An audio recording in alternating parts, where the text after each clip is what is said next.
rich Russians coming to London. Putin has pretty much lost Belarus. It's a bit awkward. It's just literally impossible to predict revolutions. Evil hand of Putin. You're not only the cockroach that they call you. The Liberal Democrats have a particularly unpleasant history of their leaders losing their seats. And it just creates like a massive chaos. Oh, man.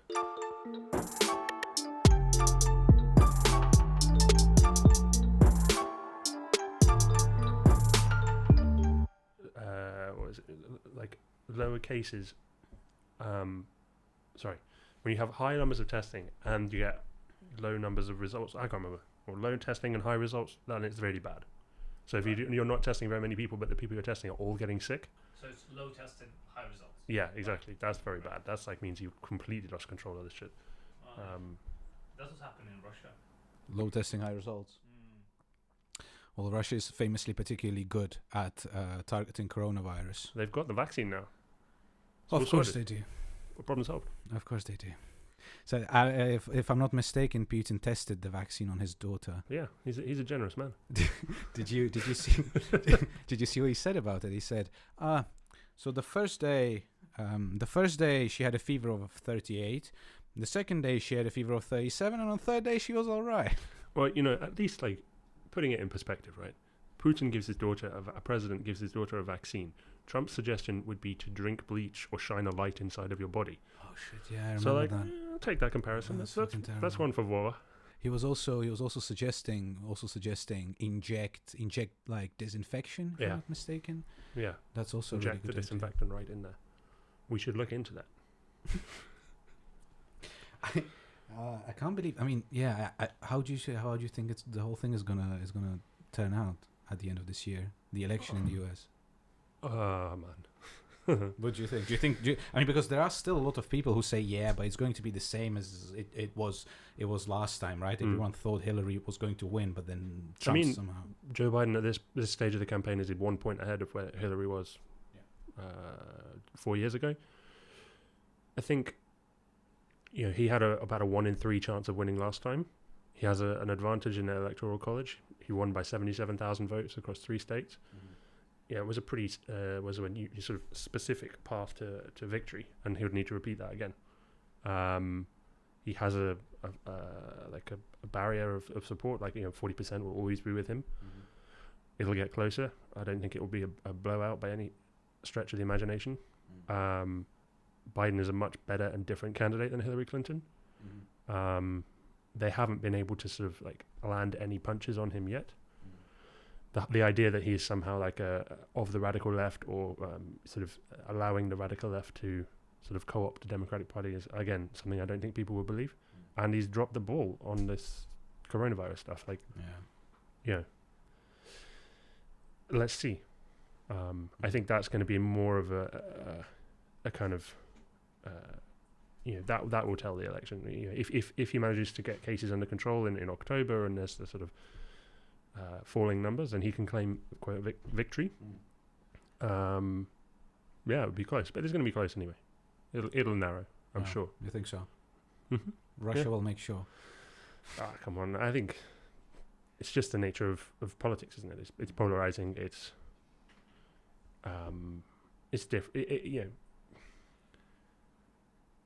Change and continuity is always something that Americans seemingly have prized. The last time a sitting president didn't win re-election was 1992. It doesn't happen very often. I think it'll be a tight race, a lot tighter than it is now, that's for sure. Mm-hmm. Interesting. Okay. Hi everyone, my name is Andre. Welcome to the very first episode of our podcast about things. Thank you very much for tuning in. If you are currently listening to an audio version of this podcast, please make sure you check out our YouTube channel as well. It's a YouTube channel about things. Given we've only just launched this podcast, we'd really appreciate if you could subscribe to our channel, hit the like button, maybe leave a comment as well, and ideally recommend this podcast to your friends. You can also add us on Instagram, where we'll be posting some interesting stuff and extras that you will not be able to see anywhere else. Okay. Now the official part is done. I can finally introduce our very first guest. I'm here with Ed Johnson, my very close friend and a brilliant political analyst with with a background in academia, whose primary field of expertise is the post-Soviet space. So thanks a lot for joining us today, Ed. It's a pleasure to be here. So Ed, in July this year, UK's Intelligence and Security Committee finally published the so-called Russia report, in which they claimed that the UK government badly underestimated the Russian threat and basically just underestimated the response that the threat required. The government actually replied to this saying, well, we have seen no evidence of successful interference, particularly in the EU referendum. And that a retrospective assessment of the EU referendum is not actually necessary. And given the government, according to the Russia report, actually did not even investigate it, it kind of seems a little bit ridiculous, right? It's literally like we found no evidence of Russian intervention because the government didn't look for it. It's like it's like as if, I don't know, like you're a policeman and you're coming to investigate a murder. You come into the house, there's a victim, and you say, well, whatever, probably just slipped on the stairs or something. It's almost like when Russian authorities pretended to investigate the murder of the prominent opposition leader Boris Nemtsov. They identified the key suspect. The person who was likely involved in ordering the murder went to his house, knocked, nobody opened the door. So they concluded that nobody was at home and never bothered that person again. So, yeah. I mean, to borrow your analogy there, I think it's more like a detective being called to the scene of a crime and not finding a body. This report has taken on a degree of sort of significance, I think, because of the fact that it wasn't released when it was supposed to be released, and then there was a sort of inner wrangling within the Conservative party as to who became the new chairman of the Intelligence Committee. The number 10 didn't get their way, and there was sort of toing and froing on it. So in that sense, it's sort of become overblown in terms of its actual relevance and significance. So the report is far from revelatory. It is quite critical of the British governments, I think, not just this one or the one previous, in terms of the way they've interacted with the spectre of Russian quote unquote influence, like what influence is and what constitutes Russian influence. I think is probably more of an interesting question that maybe we can kind of get into. But it doesn't look good for the government in terms, or for UK PLC in terms of the way in which it's not really kind of responded to something it's known about for quite a long time. But sorry, they actively avoided looking for any sort of Russian influence. For example, in that Brexit referendum, apparently, according to some of the Labour MPs, or even some of the members of the committee. I mean, I think with stuff like the Scottish referendum in 2014 and then Brexit 2 years later, those referendums are so politicized that much like in the US, in terms of the quote unquote Russia hoax, as Trump likes to call it, any kind of investigation takes a domestic kind of lens to it. So people who don't like Brexit will want to find the mysterious evil hand of Putin in the reason why Leave won. I think certainly the Russians were in favor of us leaving and sort of weakening our position with Europe, weakening the European Union, causing turmoil. But what the actual impact of any operation they carried out, I think the Leave campaign was popular with people because it resonated, not necessarily because the sort of SVR or GRU managed to deliver a load of disinformation campaigns across Facebook. They just ran a good campaign. They had a good, clear message, and they won. Was there probably some Russian disinformation or efforts to influence it? Well, probably, yeah. If what you can class as that sort of influence, that's all. What we probably most people would see as Russian influence is rich Russians coming to London, with ill-gotten gains, and using the very generous sort of turning a blind eye approach that the British government has to that. And we're seeing some changes, unexplained wealth orders with the wife of a former Azeri banker, I think, managing to spend, I think, $32 million or pounds in Harrods over 10 years, which Quite a lot of million, yeah, a lot of money, yeah. quite a lot of money. But you see that people like Yevgeny Lebedev, who is now a peer of the realm. That announcement, I think, is indicative of the kind of two angles we can take on this, right? There's Russian influence in that there are Russian people who have a lot of money, and like people with a lot of money, they try to gain some kind of political connection to facilitate their lives, to facilitate their families, to get their mistresses a work visa, to get their children into Oxbridge, whatever. But is that sort of part of a grand plan of Russian influence? Like Lebedev, for example, his papers backed Remain.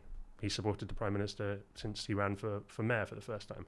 But that's probably more for the fact that they sort of oscillate in the same social circle than anything else. I think that's not necessarily an overt plan of kind of deep state Kremlinology to manipulate Britain.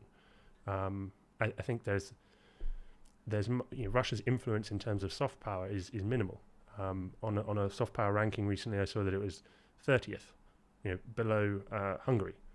So that there's no kind of what Russia is selling isn't really what people want to be buying in terms of an influence in a way in which it's sort of looked at. Right. But I guess that the way that they are quite effective is a concept that people have sort of been talking about a lot. Dark power, the use of a sort of a bad reputation to and actual doing bad things. Why poison an ex-spy using polonium? Why do that? Why not? Why do something so brazen that can so very clearly be traced back to? It just is almost a sort of a calling card of a menace, I think, in a sense that sort of has its own weight to it. That shows that sort of it helps facilitate this kind of Bond villain status that Putin and his sort of circle, some of them seemingly are quite keen to cultivate. And that with it itself comes with sort of they can play the opposite card quite a lot. They can be the counterpoint to Western liberalism, let's say. And I think that's quite an interesting form of influence per se. But I don't think that there is a sort of coherent plan that every sort of prominent Russian person in Western society is somehow on the payroll of sort of FSB masters, and they have a grand plan within which to sort of bring the West down from the inside. Yeah, for sure. I know exactly what you mean, because this is what a lot of UK media like to do, for example. So they like to just put every single rich Russian who ever donated to the Conservative Party and describe them as somebody who's definitely linked to Putin, who's definitely linked to the Kremlin, and basically their puppet, trying to promote Russian interests in the UK.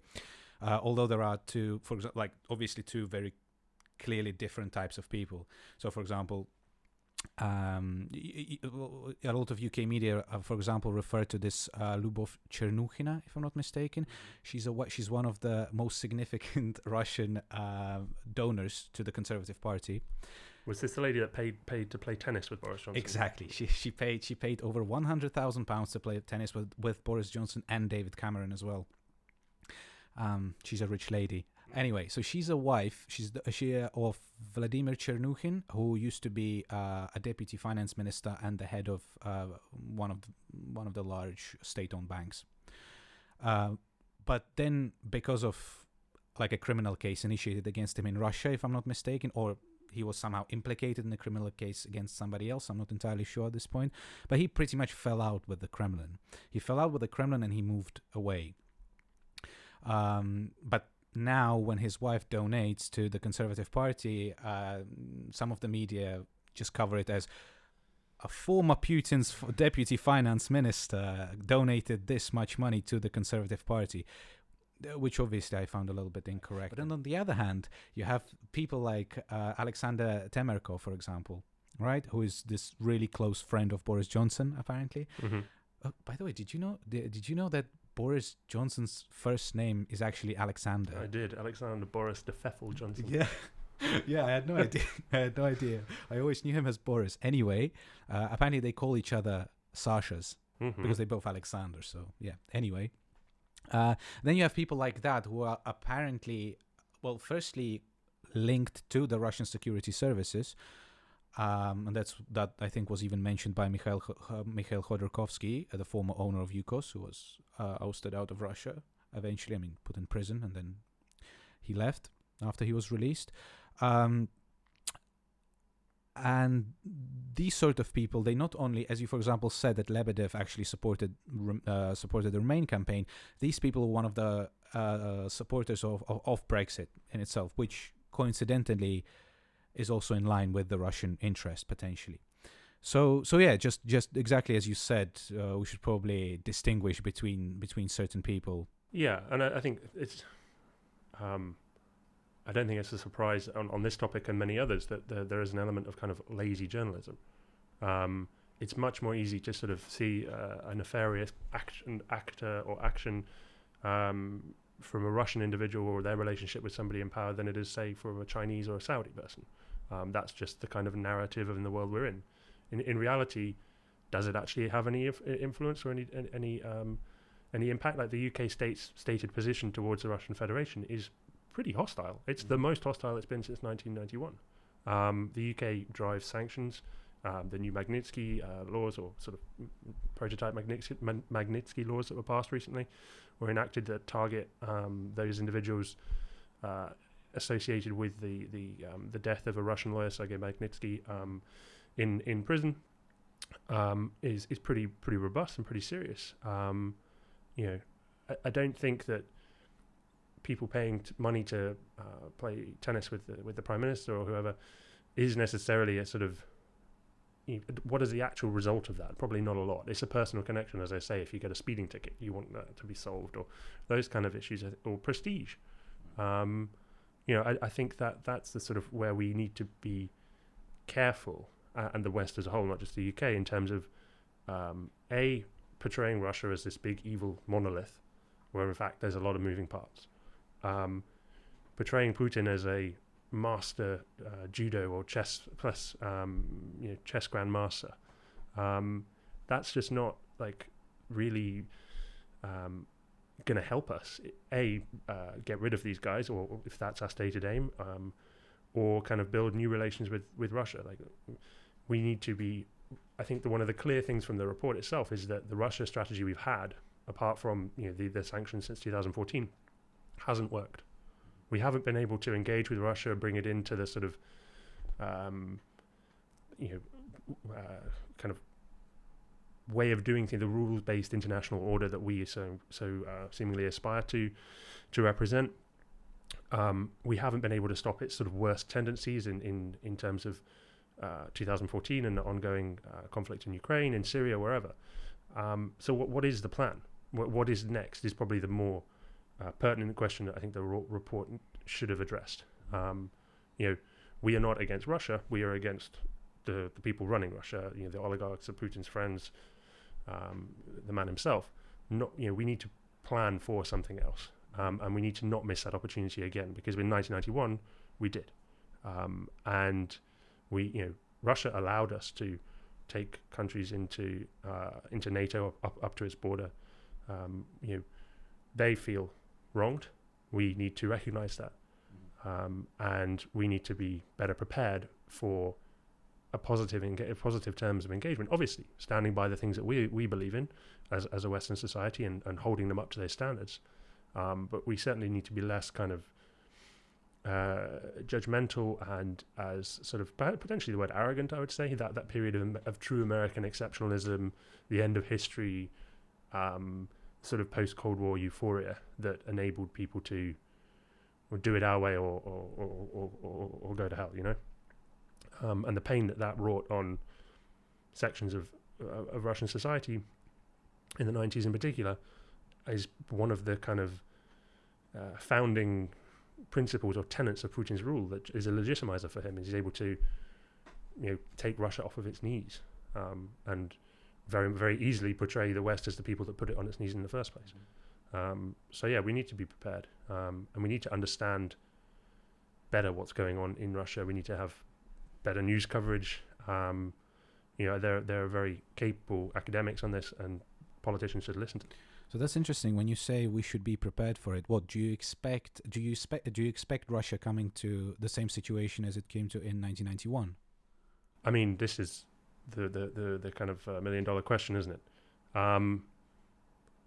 I don't have a coherent or concrete answer to that, but what I would say is that when change comes in Russia, it comes very quickly.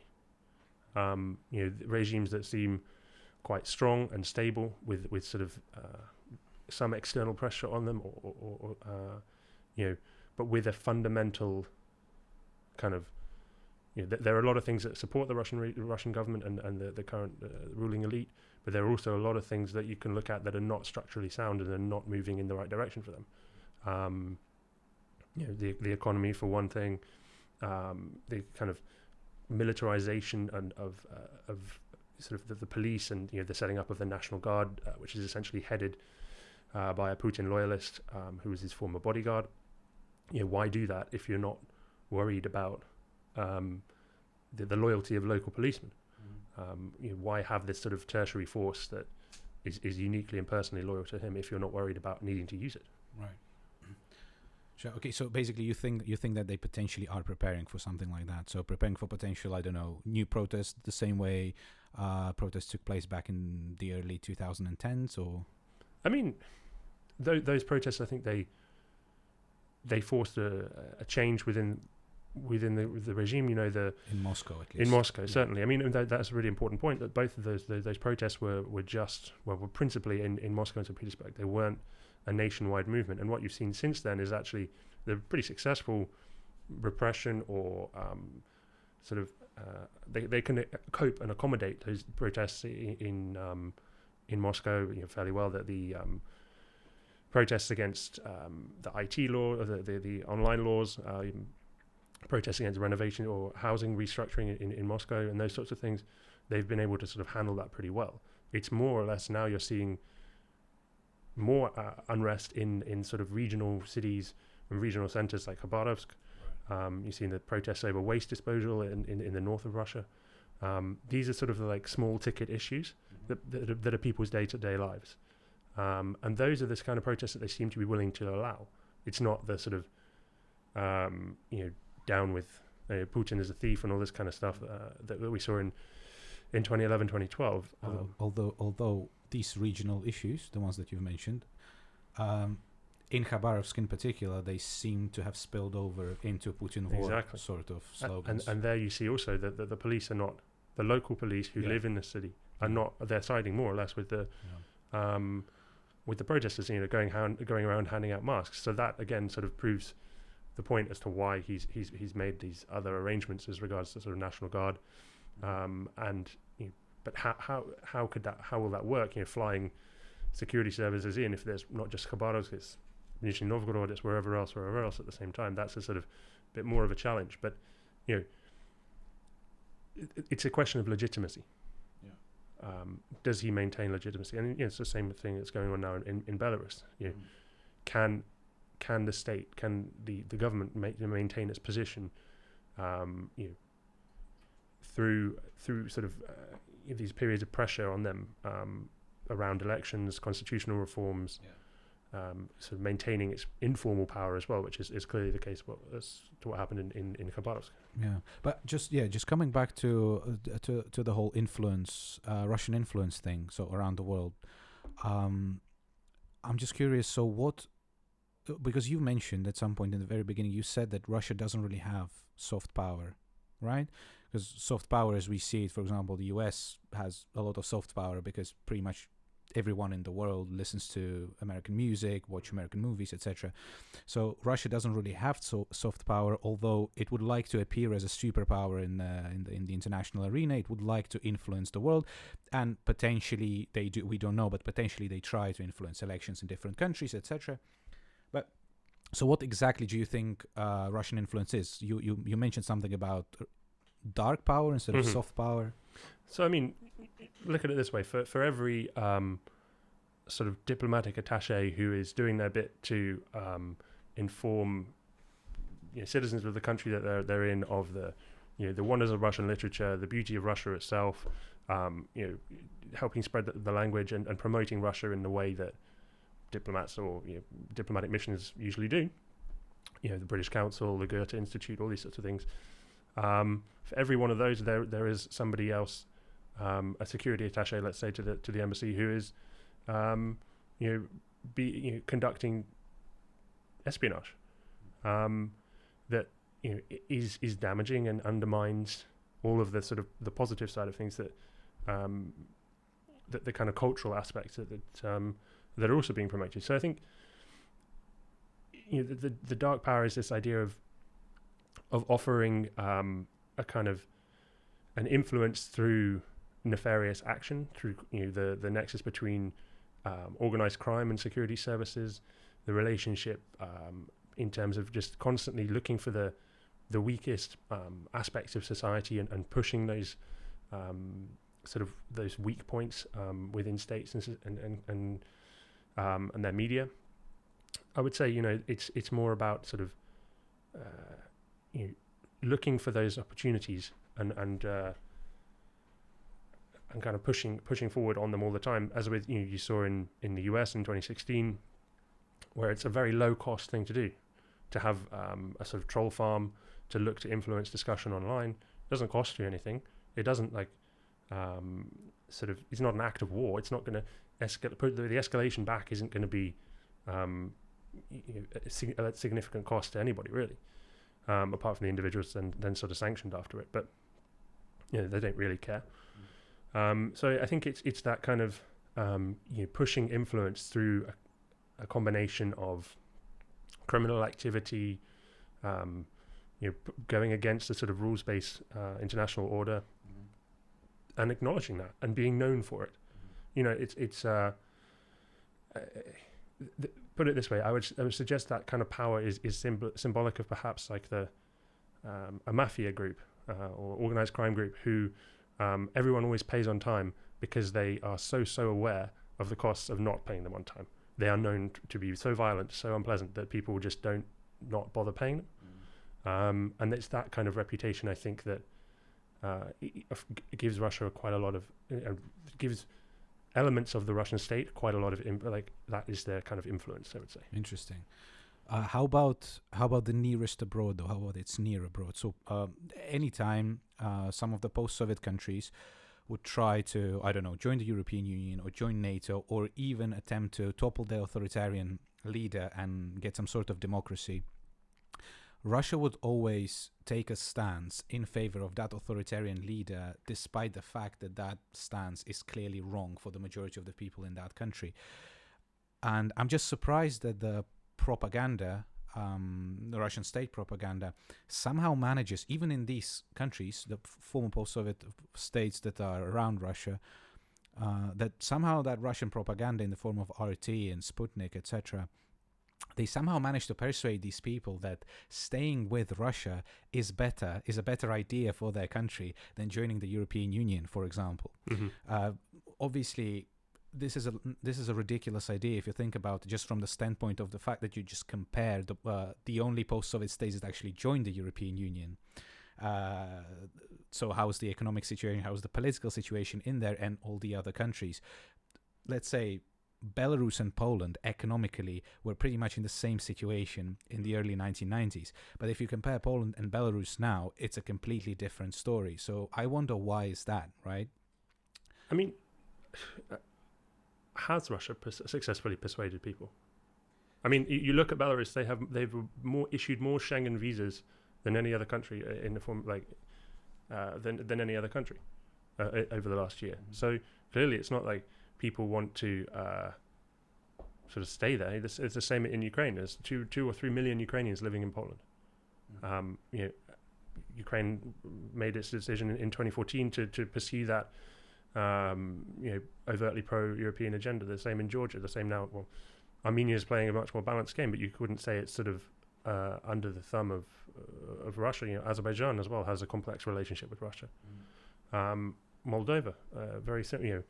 Russian influence is there most certainly, through the Socialist Party there, but you had a pro-Western, pro-democracy sort of coalition and party push through, sort of remove an oligarchic force.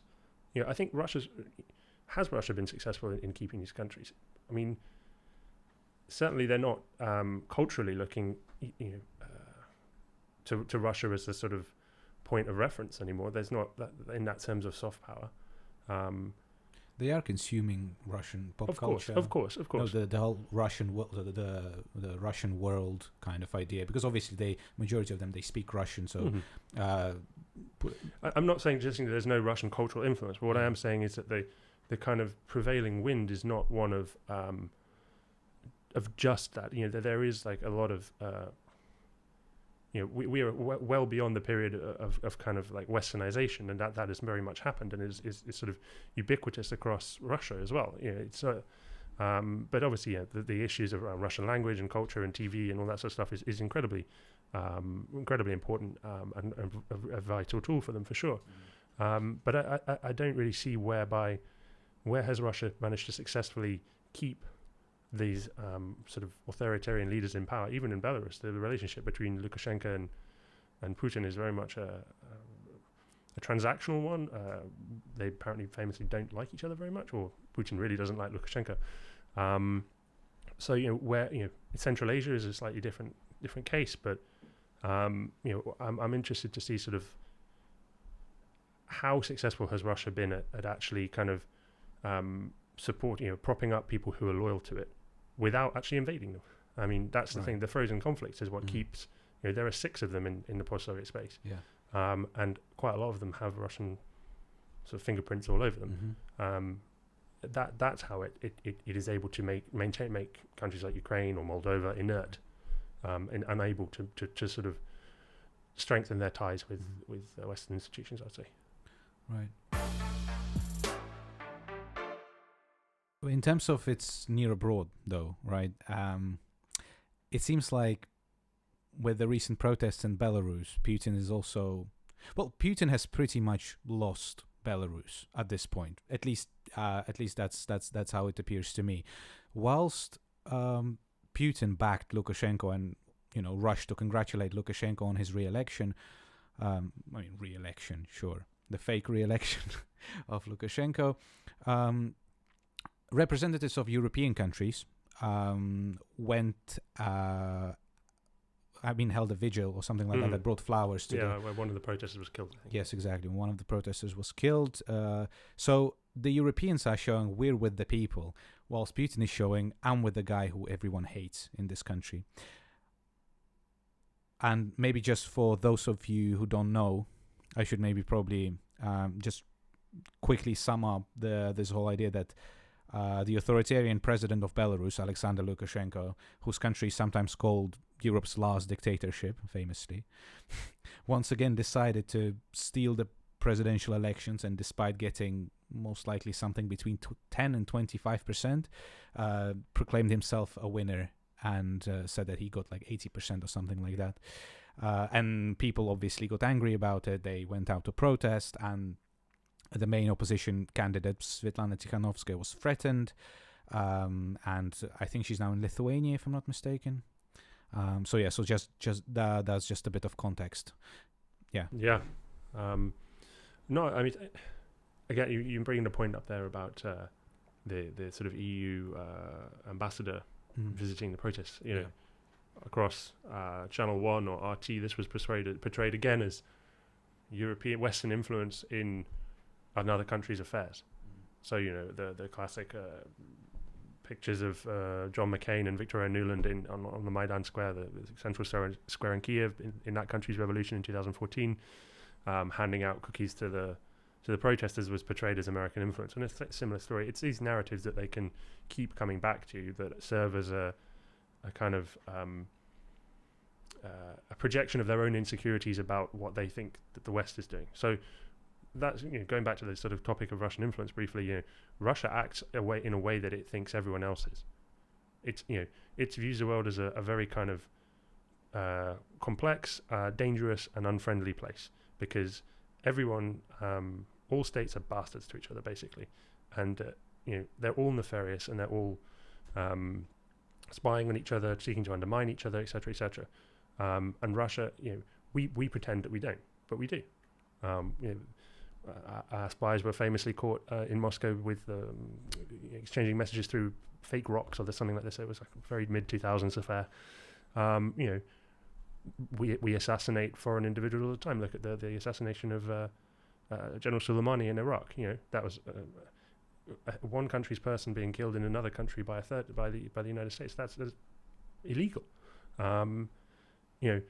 This is how Russia views the world, and it chooses to accept that. So when they see Western diplomats getting involved in Belarusian protests and coming down against the guy that they're supporting, they're going to call it out for what they perceive it is, whereas in fact it is more or less just a guy hoping for democratic change and to support the sort of rule of law and democracy. But it's a threat. That's how it's viewed. So I would say,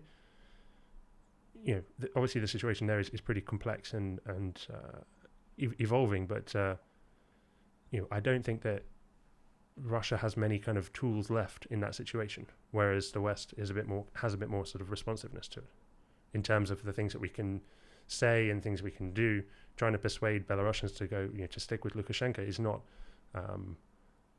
is quite a hard sell. But selling change, selling sort of greater access to the West, better economic life, that's what the West can offer, and that's maybe perhaps what Russia is quite afraid of.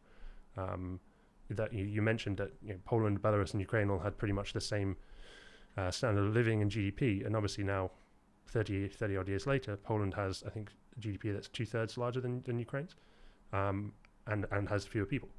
So that's it's a clear indicator that sort of some of the, while it's a path with pitfalls, and hasn't necessarily benefited everybody. The sort of integration into the West and the economic advantages of that they shine a pretty harsh mirror on the sort of on the former Soviet states that have been ruled by people like Lukashenko or indeed Putin. Mm. What do you think about the protests itself? So what do you think this is going to bring? Because when obviously the election day happened, and there were plenty of documents published, like hundreds of documents showing how Tikhanovskaya is receiving 80% at one of the how do you call that? Election polling stations. Let's say one of the polling stations, for example. How Tikhanovskaya is getting like 80%, whilst Lukashenko is getting 20%. But then somehow at the end of the day, in that same polling station, Lukashenko received 80%, but Tikhanovskaya received 20%. And all these things were being published. Obviously, then Lukashenko came out with his magical result that he pulled out of his ass, and then obviously people went out to protest because they realized that the election, their votes were stolen. So yeah, and at that point so that evening when people went out, obviously there was massive, really, really, really bad clashes with the police. A lot of people were arrested. One person obviously was run over by a police car or police van. And at that point, I thought, well, that seems like, Belarus has awakened. Like now, the protest will probably topple Lukashenko, and that's going to be it. However, next day, when Tikhanovskaya was forced basically to leave to another country and was forced to read something off a piece of paper that she doesn't want people to protest, etc. Which, by the way, she's done a great job by not looking anywhere else apart from on, like, at that paper, so people could realize that it was all staged. And then she also said this strange thing, right? So because she recorded two videos. One of them was the staged one when she was reading out of a piece of paper, and another video was when she was saying, I thought I was this kind of campaign made me a strong woman. However, I really hope none of you guys will ever have to choose the way be in front of a choice that I was in front of. And then she said, children are the most important thing that we have in our lives. So pretty obviously, Lukashenko or people acting on his behalf threatened to do harm to her children, which is firstly absolutely ridiculous, right? If you just, it's just unimaginable in a normal society. And secondly, anyway, unbelievable. But the point is, at that point, I was like, okay. And after that, also, not that many people went out to protest and stuff. And at that point, it just seemed, okay, Lukashenko's fine. I also listened to a podcast made by Medusa. And they also said, well, yeah, Lukashenko managed to stay in power and that's it. And I remember even people around me, they kept changing their mind. So at first they were like, yeah, Lukashenko's going down, like protests are going to be successful. And then the next day they were like, oh, actually, I don't see any way how Lukashenko is going to, how Lukashenko's rule will end, which is strange as well. So I just decided not to try to predict anything. Also because that's a little bit in line with what I in general think when it comes to these protests, especially in the post-Soviet space. There's this really interesting book by Charles Kurzman who wrote it about the revolution in Iran in the late 70s. And it's called The Unthinkable Revolution of Iran. And he just explains how, in general, it's just literally impossible to predict revolutions because there is a massive, like, a snowball effect. And it always depends on so many different circumstances. You just simply cannot predict it. And the only way people can actually predict revolution is in a way that is basically retrospectively. Mm-hmm. So then everyone becomes really smart. Everyone says, well, how could nobody foresee this? Yeah. But then actually, well, it's very difficult. It's basically impossible because it depends on this tiny little human factor. Let's say, I don't know, your friend goes out to protest and you were never going to protest because you didn't really care. But then your friend gets harmed. You're like, well, if, I want to go and I want to support my friend, etc. So it's just literally this snowball effect that nobody can ever predict. Now, one biggest Belarusian state enterprises, workers of these enterprises are going out on strike. They're demanding Lukashenko to step down. Then you can even see these like crazy videos where they are asked, okay, so there are a lot of workers, and in the middle there are directors of the factories, and somebody like the main guy with a microphone, he asks, so who supports Lukashenko here? And like two directors raise their hand. And then, okay, who voted for Tikhanovskaya? And like literally everyone just shouts and like, yeah. So yeah, it's really interesting. It's just really interesting to see what is going to happen. What do you think is going to how will these events unfold basically in the next couple of weeks, maybe? Yeah. I mean, as you said, these things are bloody difficult to call. I don't think in 2014 in the Ukrainian example that anyone expected that situation to sort of unfold in the way it did and so quickly. Going back to 1991 as well, the collapse of the Soviet Union, people whose entire careers had been built around being kind of Kremlinologists and people who studied the Soviet Union, there was no kind of consensus in 1990, 1989 that the Soviet Union was going to collapse. So yeah, I think it's pretty difficult to say. I mean, there are certain things we can, certain conditions you can look to within countries to say, well, is it right for revolution? Is it right for change? Is it right for people being thrown out of power?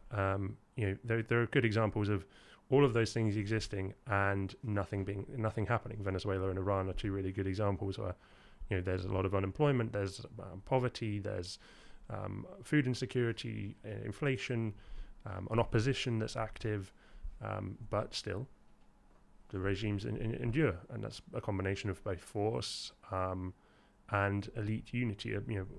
Cooperation between Maduro in Venezuela and his army is essential to the army. Basically, could get rid of him tomorrow if they wanted to, but they profit quite heavily from the country's oil wealth, etc., etc. So looking back at that at Belarus, I from a sort of kind of academic looking at it, or academic perspective, perhaps there are some sort of issues that would necessarily preclude a a change of power or power changing hands, in the sense that there isn't a sort of clearly defined and unified opposition that's headed by one individual person. There isn't a sort of clear set of opposition demands. What is it? Do we rerun the elections, or is Lukashenko going to go? Like, who is sort of handling this? Who is coordinating the protests? In Ukraine in 2014, that country had a long, sort of 25 years of experience of different regional elites competing off against each other. That isn't in the case at all in Belarus. There is no sort of group of sort of regional elites that want to remove Lukashenko for their time in power, as was the sort of as has typically been the case in Ukraine, where you've had different competing regional centers vying for power. That's not the case in Belarus. There are no Belarusian oligarchs. So where is the sort of split within the regime going to come from then? Well, the police seem to have been fairly loyal, and the OMON, the riot police especially. There have been a few sort of defections with people taking off their shoulder boards and flushing them down the toilet and recording it and that sort of stuff. But it seems to be pretty solid so far. So what's the point at which they lose the legitimacy? What's going to be the moment that people within the regime, within the government, realize they can't continue? That's the crucial moment. In Ukraine in 2014, it was when nearly 100 people were killed by the security services, and at that point, the president lost sort of support within his own team, within the security services themselves as well. The army wasn't prepared to action his orders. So defining that, capturing that point in Belarus is going to be incredibly hard. If 100,000 people camp out in the city center, how long does that last? Don't you think the tipping point of these protests in Belarus in particular was the torture of the people who were imprisoned during the protests? Because so I've seen a couple of reports and a couple of testimonies as well from what is actually happening in prisons to people who get arrested during these protests. Is absolutely terrible. And it's not me, because I know this whole idea. If you bring up Hitler, it's automatic. Your debate is automatically ridiculous. However, this is what Belarusian people are saying themselves. So they're just calling the police now like Gestapo. They say there is absolutely no difference between them, and they literally compare it to like 1941 and stuff like that. They say that because the police is literally torturing them. So so yesterday I've watched one of the documentaries already published by one of the Russian bloggers / journalists who actually ended up in one of these prisons, and he was just telling the story of how the events unfolded there, basically after he got arrested. One guy was forced to they were beating the shit out of one of the guys, and he was forced to scream "I love OMON," which is the riot police. Yeah, riot police, exactly. So yeah, he was forced to shout "I love OMON" whilst being beaten. I think then they eventually ended up doing something to one of his testicles, basically. It's just like absolutely terrible.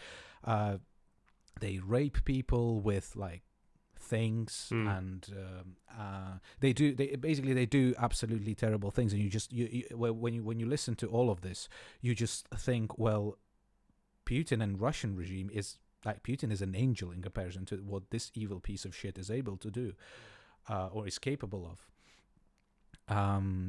Now that, and that's why I'm asking about whether this is, according to you, this could be potentially a tipping point, because people now seeing the torture, and people now seeing that, at least, I don't know, now because so many people were arrested, a lot of people now know at least one person who ended up in prison, who ended up beaten. Women complained that they were threatened, that they were going to be raped, etc., etc. So yeah, absolutely disgusting things that took place there.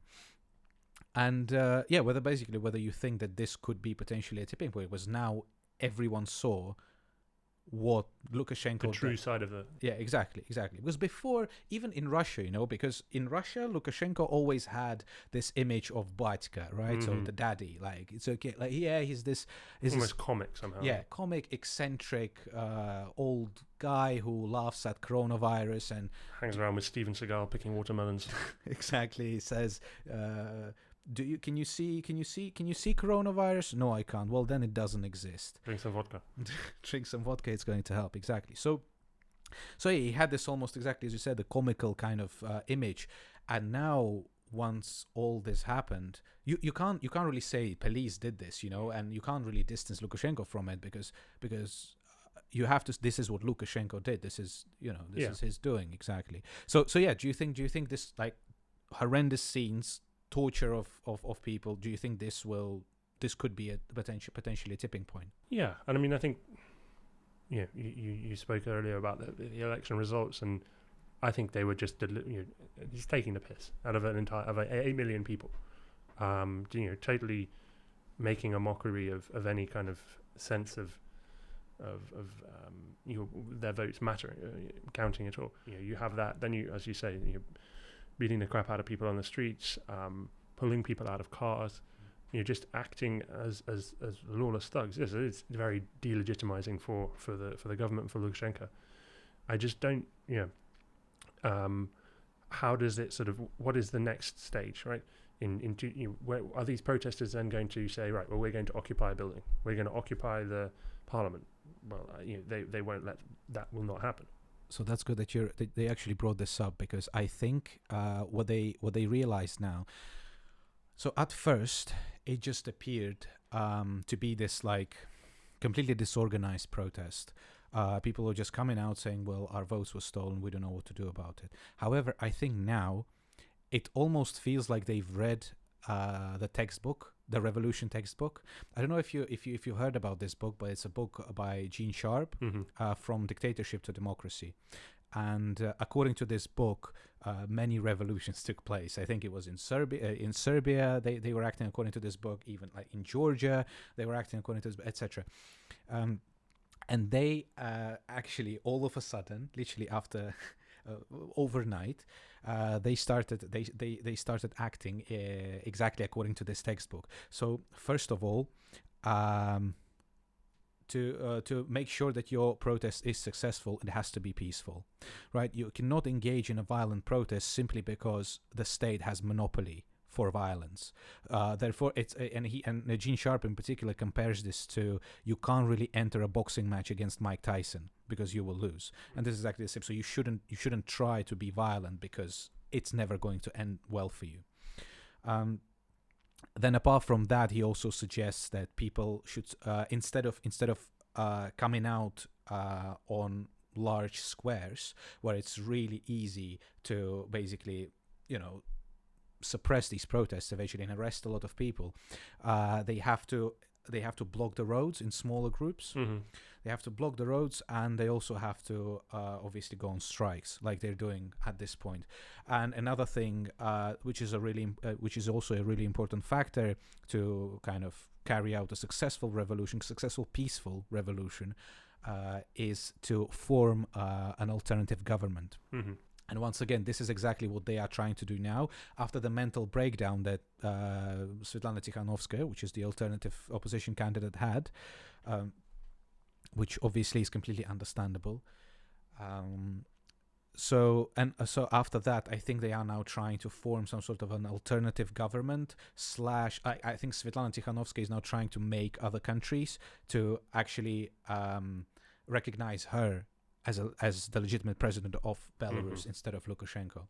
So they are actually trying to take these steps, and these steps, at least in my view, seem to be working in a way, because Lukashenko already announced certain things, right? He already reacted to this. He already said, well, those arrests will be looked into, and things like this. So you can see that he's panicking, most probably.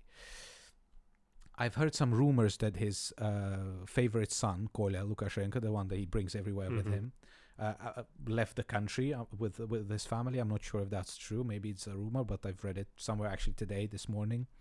But yeah, so this is something that I noticed, that basically the protesters are actually slowly getting into this, basically engaging in this organized strategy, which potentially could end up with some sort of success. They even said I think that was the last thing that Valery Tsepkalo, another candidate who who wasn't allowed to run in the election, but then he moved to Russia when I think some of his contacts in Belarusian security services told him that he might be imprisoned. So he now announced that we can let Lukashenko stay president for another 6 months, but then in 6 months we need to have new, free and fair elections. And Lukashenko, mate, feel free to run in the election if you want. If you really think you got 80%, feel free to run. So yeah, these steps are taken, and it seems slowly it's becoming more and more obvious that it's not going to be very easy for Lukashenko to cling to power. Yes. No, I absolutely agree with everything you said there, and I think there are clear signs that the regime is coming under enormous pressure, and no doubt there is a nice dacha somewhere outside of Moscow with his name on it. Maybe in China, who knows? He loves China. They do get on very well.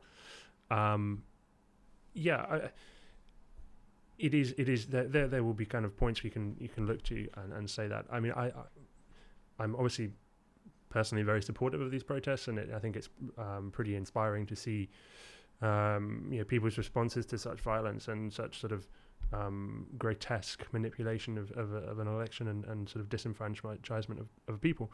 But I have a sort of cautious skepticism. We've been here before. In 2010, there were pretty big protests around the election then, I think.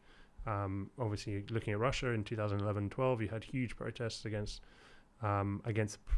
pretty similar sort of deal in terms of electoral fraud and that sort of thing. Both of those sort of protest movements fizzled out. I think there is a clear difference here, and I think, as you said, a huge deal that people have started going on strike. Workers in different factories across the country. Previously, or historically at least, the Lukashenko's traditional base of support, going out and sort of joining in protests, I think is crucial. I just think there needs to be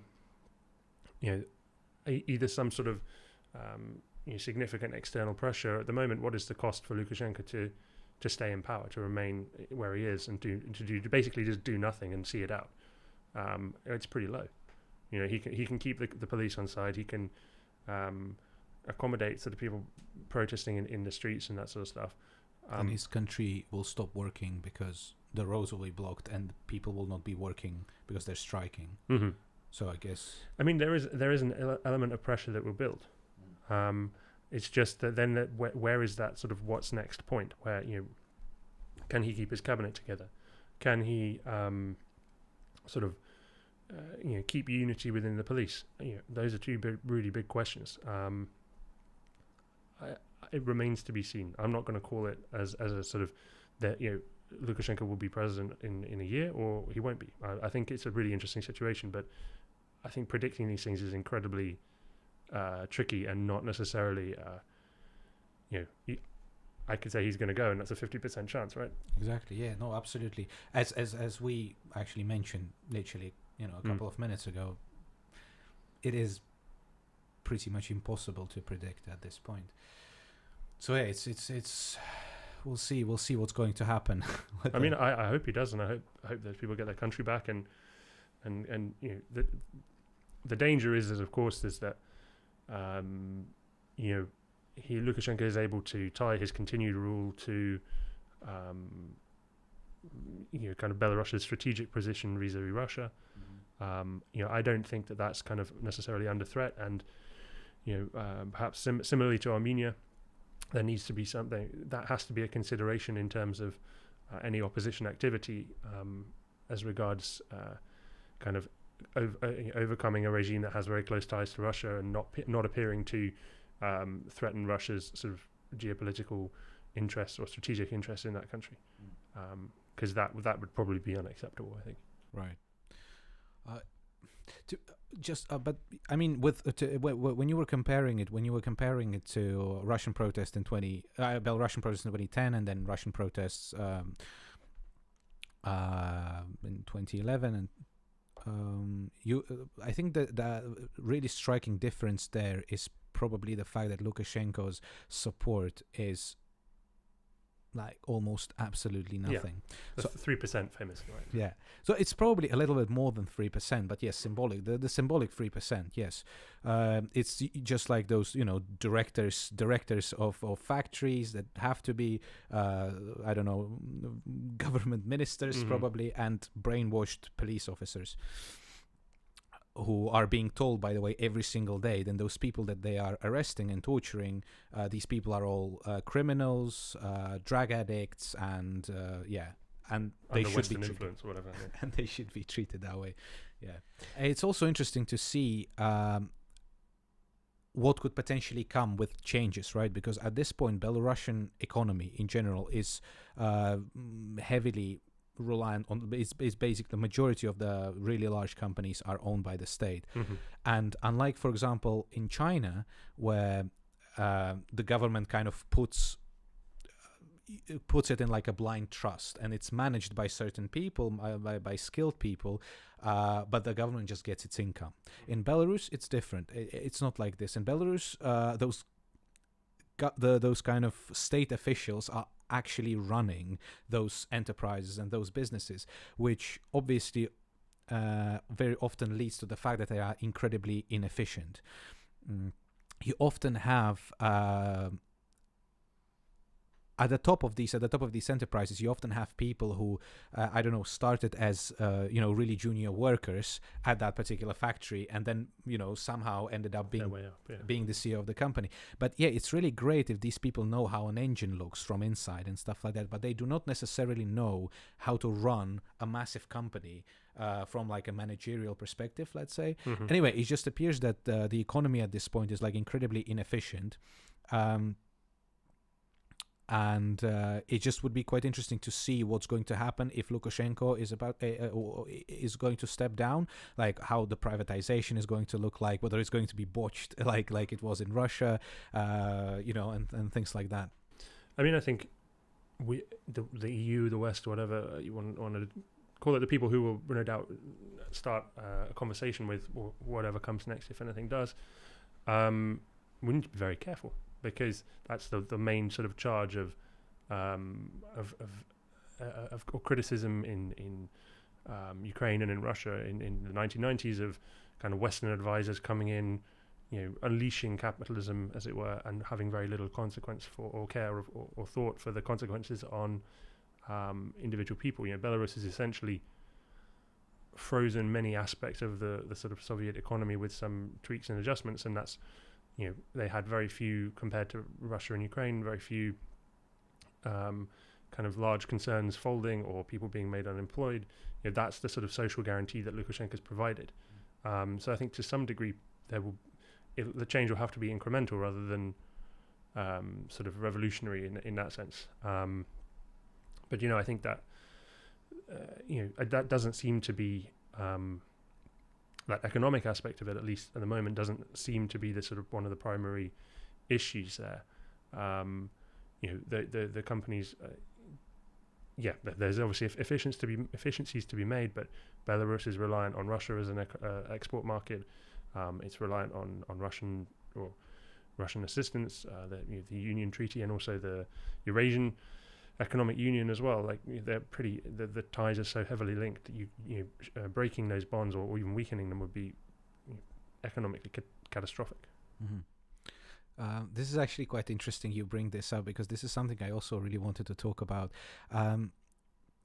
Do you remember how Lukashenko, obviously, we probably don't even have time now to get into the whole Lukashenko arresting Wagner private military company officers and things like that. We don't really have time for that, I guess, now at this point. But it's just really funny how Lukashenko presented opposition candidates, like the actual real opposition candidates, as somebody sponsored by Russia and pretending that he's not a comfortable candidate for Russia. The chap's name Babariko, I can't remember. Exactly, yeah, Viktor Babariko, head of Belarusian subsidiary of Gazprom Bank, called Gazprom Bank, whom Lukashenko literally just arrested, so he can't run for president, and he raided the bank. So the subsidiary of Gazprom Bank, he raided the bank, and surprise, surprise, he found money there. And so what he said, well, all this money is obviously embezzled, and therefore Babariko has to go to prison. Anyway, it's just quite interesting how Lukashenko tried to portray himself as this like really independent candidate, and whilst he obviously is a candidate of Russia. So he is the favored candidate for Russia 100%. Yeah, I mean, I think it's Lukashenko's sort of gradual transition over the years from, when the Union Treaty between Russia and Belarus, which was signed in 1999, I think, which basically calls for the economic and political union between the two countries eventually. He was a big advocate of that, and Putin was always sort of was more hesitant about pursuing it, and those roles have sort of reversed over recent years. And Lukashenko now is more, has in the last few years has positioned himself as the guarantor of Belarusian sovereignty, and he's allowed the use of the interwar period flag, or the Belarusian flag, the white and red one, as opposed. It's a beautiful flag, by the way. It is a strong flag. It's a strong flag. The use of Belarusian language on television has increased. So he's made more of a sort of overture towards that kind of cultural, linguistic kind of civic nationalism, I guess, and of course he's certainly the preferred candidate for Russia. But I think we were mentioning the frozen conflict earlier, and I would liken Lukashenko very much to a sort of walking, talking frozen conflict, in the sense that particularly after this, should he survive, relations with the West will be totally decimated. They've improved since 2016. And Lukashenko's been quite astute at playing off both sides, but after this, there's no way in which the sort of Eastern Partnership conversation or sort of sanctions will be reimposed, certainly. So I think that Russia's ideal outcome is Lukashenko staying in power, but it's precisely this Lukashenko, weakened, with fewer options, and having to listen to what exactly they wanted to sort of do, or sort of just sit there as a sort of frozen person. Yeah, and obviously, yes, he is at this point. He is probably at his historic weakest. Mm-hmm. When so if the only way how you can beat a politically unexperienced housewife, who's by the way a very brave woman, of course, 100%. But if that's the only way.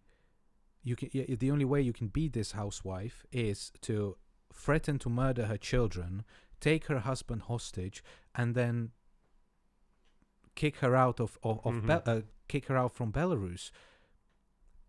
I mean, you're not only the cockroach that they call you as part of Belarus, you're also a terrible coward. Oh yeah, I mean, I think trying to there's no moral surprises here. The man's pretty terrible. And I think this is not the there's a reason he has the moniker of the last dictator in Europe. It's not a recent development. It's been 26 years of him,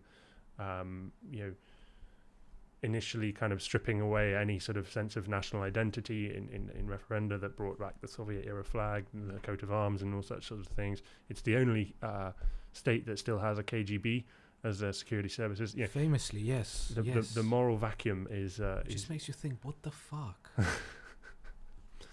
KGB, yeah. Because they were so great, right? They were amazing. Nothing changed, as it appears from the videos from current prisons of Belarus, yeah. Yeah, that's for sure. Same tactics, different day. Well, Ed, as far as I'm concerned, you're a proud member of the Liberal Democratic Party, right? So that's true. Yeah. So I guess the question that, to be honest with you, bothers everyone, not just me. So the main question, I guess, would be, what's the point? That is a blunt but probably quite a good question to ask, and one that I've maybe not been asked quite like that before, but it certainly comes up. Well, the point is that politics should have more than two parties to get away from that kind of horse race and sort of polarization. You need a full palette of views and of perspectives. There's a lot of sort of institutional power that the Labour Party and the Conservative Party have, and I think that is dangerous or is a bad thing for our democracy, and the idea that those parties think that they have a kind of by dint of the kind of structure or the electoral systems and sort of class structures that we have in this society, in this country, they have a kind of natural right to rotate government between them.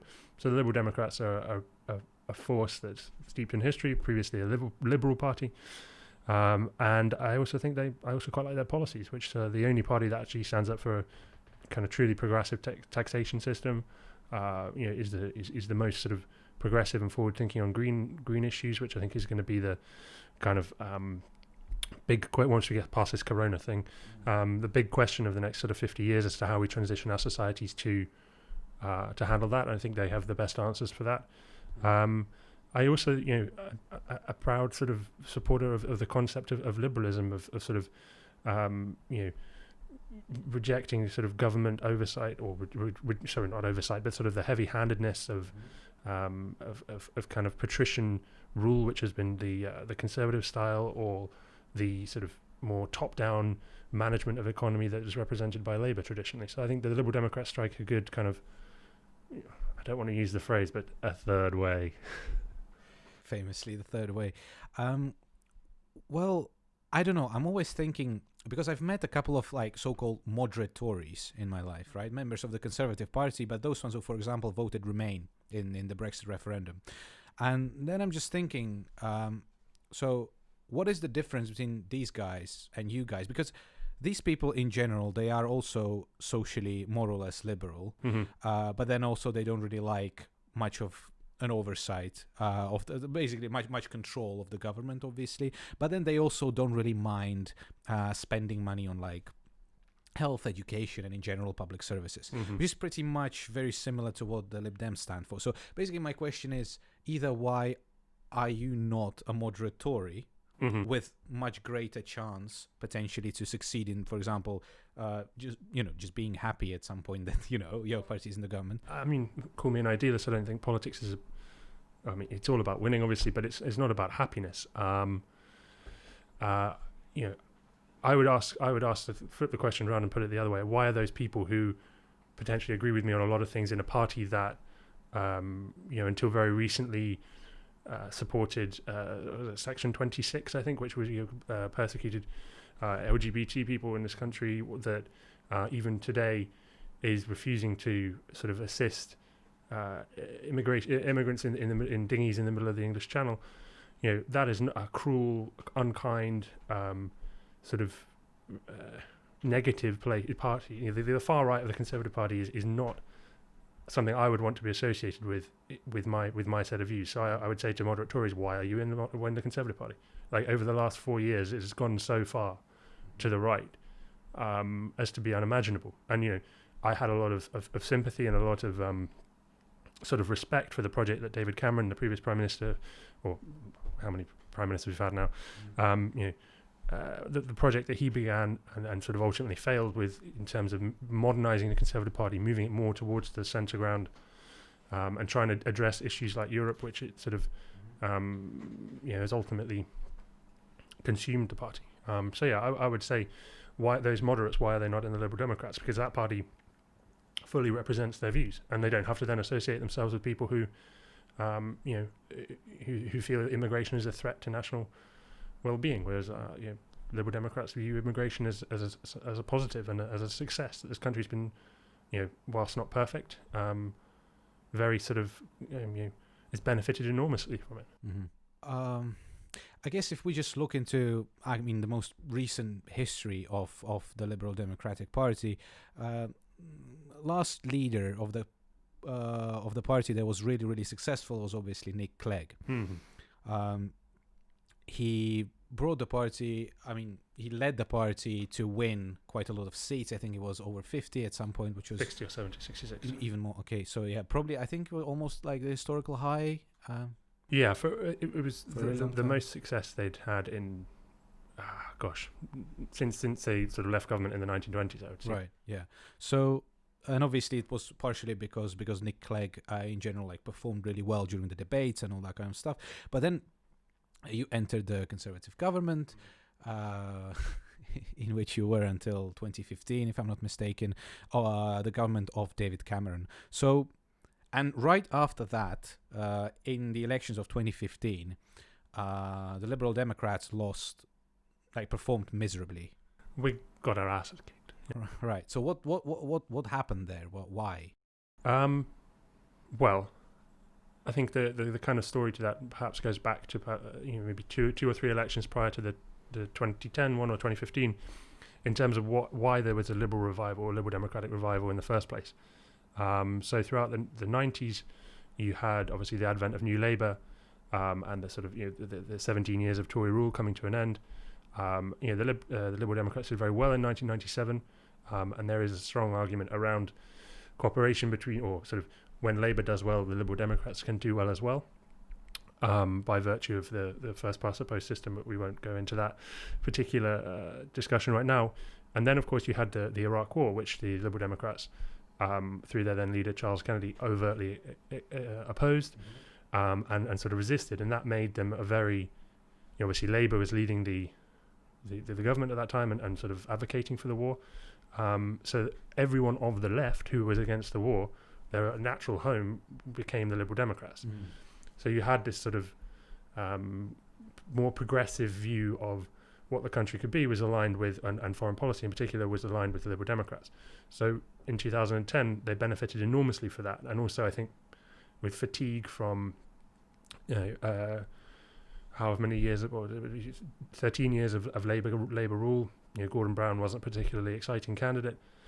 And yeah, Nick Clegg was a sort of fresh-faced kind of view. Very charismatic. Yeah, progressive voice. So they benefited enormously from that, and that sort of previous political dynamic. But of course, in 2015, they got hammered because they broke the one thing that they said the one thing that they said they wouldn't do, that they had historically received enormous support from this group, was young people, students, and they had always stood against the idea of increasing tuition fees.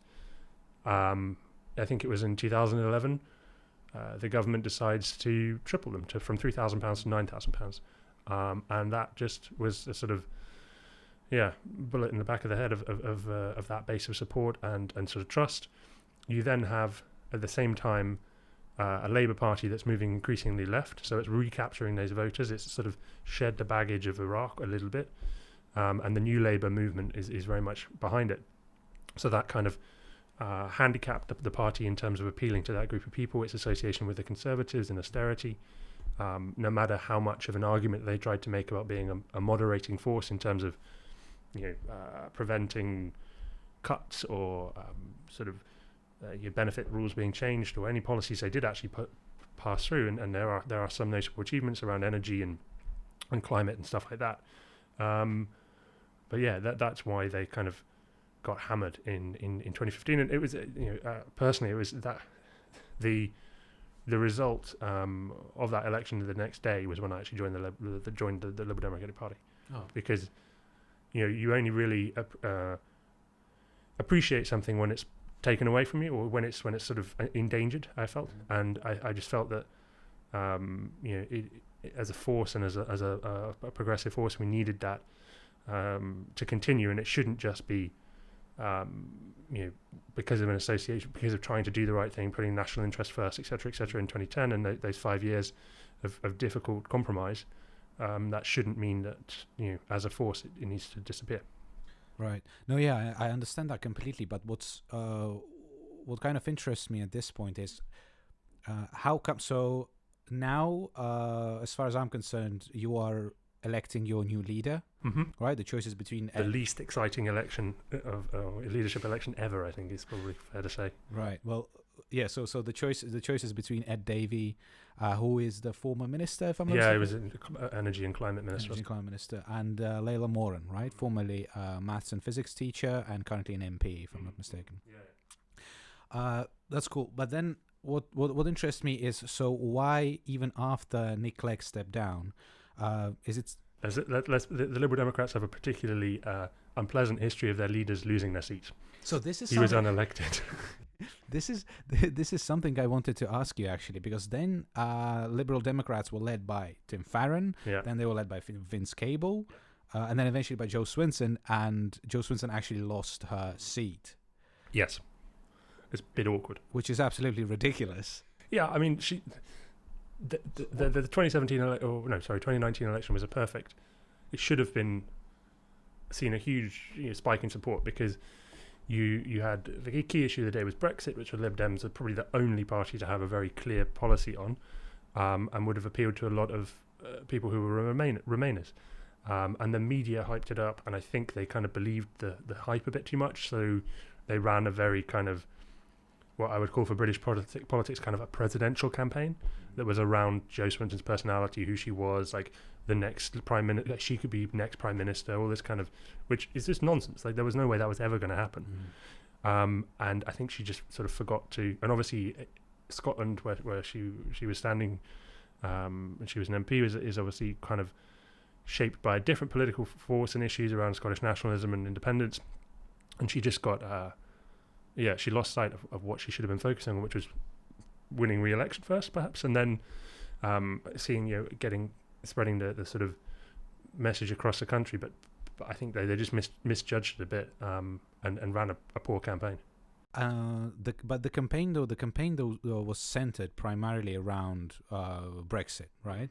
So the main point of the campaign was Brexit, and that we support the people's vote. We want another vote that will kind of reject Brexit, will stay in the European Union, etc. Why hasn't that worked? Because obviously 48% of the British electorate voted Remain. So why these people? Why did this strategy not work? Well, I think there's Brexit fatigue. I mean, there was a lot of people just kind of over the three years of turmoil that followed 2016. They either were reluctant, but they voted Remain with a degree of uncertainty, and then they accepted the result. There are people who really, really wanted to remain in the European Union, but accepted the result, and then just kind of wanted the country to move on. And there's sort of, I think there's let's not forget that the European Union was a key issue at that election. I think it was just perhaps that the way in which the Liberal Democrats presented it was more of it was very easy for that message then to be respun by the Conservatives or whoever as, well, that would just lead us to more like impasse and more chaos, and basically nothing happened in Parliament in 2019. Nothing. There were no bills passed. There was no sort of progress, legislative progress. So that's pretty easy to sort of caricature and characterize by the opposition to that movement as just another sort of, you'll get indecision, instability, and nothing will come of it. Or, to their own voters, they can obviously use that to say, well, they're trying to steal Brexit from you. But yeah, they should have done better. There's no question about that. And it was thoroughly disappointing. But I mean, they did receive more votes than they had done in a long time. I think they got about 14% of the vote, if I'm not correct. Which, yeah, this is always really sad to hear that Lib Dems are actually getting quite a significant percentage of the of the population's vote, but then in reality they still win only like 4 or 5 seats or something like this. Yeah, which is obviously because of the 11, I think. 11. Yeah. It's okay to laugh. I cry, you laugh. I'm really sorry. Anyway, no, it's just, and obviously this is something that the Lib Dems were advocating for a really long time, right? To kind of change the first past the post voting system to a proportional voting system, which works in the majority of European democracies and works, pretty well, because what ends up happening is a party that actually represents around, I don't know, let's say 20%, 25% of the people ends up having 11 seats or something like that, Yeah. which is quite strange. And it works the other way. So in Scotland, you have a very small percentage of the total electorate of the UK gaining an enormous number of seats. Right. Yeah. So, I mean, but then again, as I said, has a specific kind of regional sort of character to it. But yeah, that is certainly one thing that I feel most kind of passionate about is that sense of the need for electoral reform, because it is the only thing that will actually change the way politics is done in the country, change the dialogue, change the dynamics within the parties, and actually, give people a vote. Where I grew up in the south of England, I always taken the opportunity to vote there, but there's really no point. Like the Conservatives have a majority of 20,000, the same as where I live in London. The Labour has a majority of 15,000 or whatever it is. So there's no real point to there's no accountability in that sense. Just because he has an L or a C next to him, him or her, it's disenfranchising, I think, and I don't think it's fair. But then it appears, though, although it might not appear fair to you or to the Liberal Democratic Party, it appears that that's what the people want, at least. I mean, that's how it seemed back like 9 years ago in 2011. There was a referendum, right? So there was a referendum, and which was, I think, a condition, right? According to which they entered the government. They really did a poor job on that. So essentially, yes, the Liberals have always argued for the proportional representation system. The Tories are shit scared of that, because it would probably split their own party quite heavily if there wasn't the need to sort of have the constituency-based model. So they sort of were in a stronger position, and they watered the discussions down. So from proportional representation, it would be for alternative vote, which is, without going into the kind of quite complex details of it or dull details of it, you essentially rank your candidates, and if your first choice isn't then elected, your second choice counts, and if that person doesn't meet it, the third choice does. We've both studied political science, and there are some aspects of it I don't understand. It's hard to sell that to people, and it's also not what we wanted to do. It was a compromise. It was short-sighted, I think, because obviously, the proportional representation is totally different, and having that is, it was a real missed opportunity, that I think. The issue with proportional representation, though, as I see, for example, from let's say Czech Parliament, where I grew up originally from the Czech Republic, so that's the case that I can relate to. But an example from there shows that, whilst yes, I agree, and that's what I said anyway. A significant proportion of people is not basically represented in the parliament whatsoever, or it is, but only by a couple of members. But then, when you have the proportional system, what happens quite a lot is that you have, 7, 8, 9 parties within the parliament, and it just creates a massive chaos. And then it's really difficult to form a coalition, and that takes months and months to actually create some sort of a coalition. I mean, and that's the argument that every Conservative or Labour MP will make, is that it's chaos. It's the European way of doing things. For those people that matters, which is BS. Of course, there's going to be negotiations and chaos, but it's not. Isn't that democracy? I couldn't have said it better myself. I would rather have a bit of horse trading and compromise and bridge building, bipartisanship, than tens of millions of people's votes being ignored and not counted. That seems just undemocratic. Whereas actually having a government that represents the majority of the people, yes, and you can get situations, let's say, whereby the Conservatives would get 40%, but then Labour and Liberals and Greens could coalesce together and get build a majority government. That's part of it. But if they're able to do that is, so it would reshape as well the party dynamics, I think, quite considerably. And that would only be of benefit to one sort of group, and that's the British people, I think.